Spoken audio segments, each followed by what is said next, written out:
So, Jessica, this is the first time that Storrowton has ventured into this spooky twist on the holidays with your Spirits of Christmas Past ghost tour. I know ghost tours are something that's not new to Storrowton. So, how did you merge the holidays with the Halloween spirit?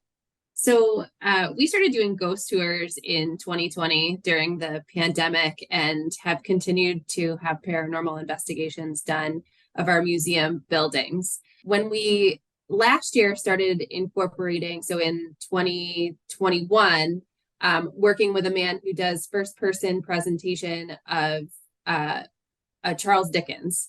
And he was telling us from his research with Charles Dickens how popular ghost stories were at Christmas time, particularly in Great Britain.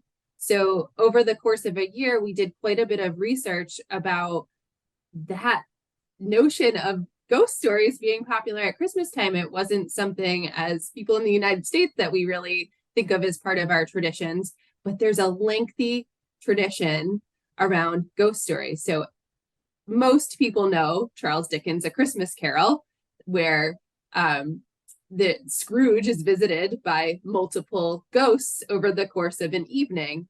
So we took that notion and then realized that Charles Dickens wrote a lot more stories that were related to ghosts, as well as many other authors.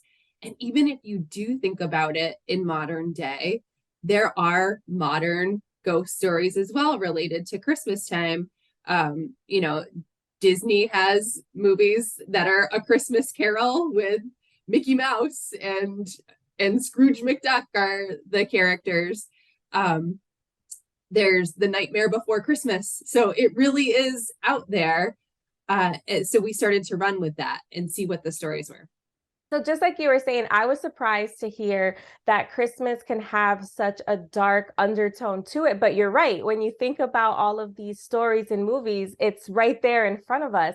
How does all of these tales have a tie to Storrowton or the New England area? Christmas, the way that we think about it now in the United States, was very different, even just 200 years ago. So Christmas wasn't a national holiday until 1870. We had people in New England, many different cultures, but the way that Christmas was celebrated really looked different based on what culture you came from. So a lot of today's Christmas traditions come from German heritage. They come from many different cultures. I mean, this goes as far back as Norse mythology, what we think of as who started the idea of Santa Claus is from a few different figures, but one of them being St. Nicholas, who was a real person in the 4th century AD. So Storrowton, we're a museum that we center around about 1840. So before the Civil War, when education in our country had really started to build itself up, it was really developing at that time. It was just before industrialization was happening.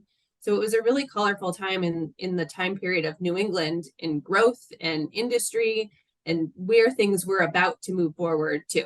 That's where all of this ties in because Charles Dickens' A Christmas Carol is that point before it was widely celebrated. You have this character who is widely against Christmas and wants his employee to stay over the Christmas holiday. So we're able to talk about what it actually looked like in the time period of our buildings.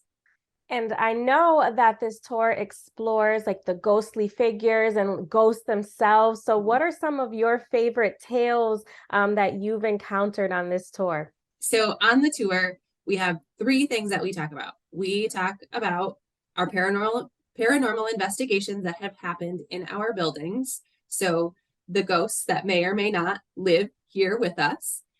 We talk about architectural changes to our buildings. They were all moved here from different places around New Hampshire and Massachusetts, and all were slightly modified because they were brought here for the purpose of being a museum. They all maintain their historical integrity, but they don't look as they did on their original sites exactly.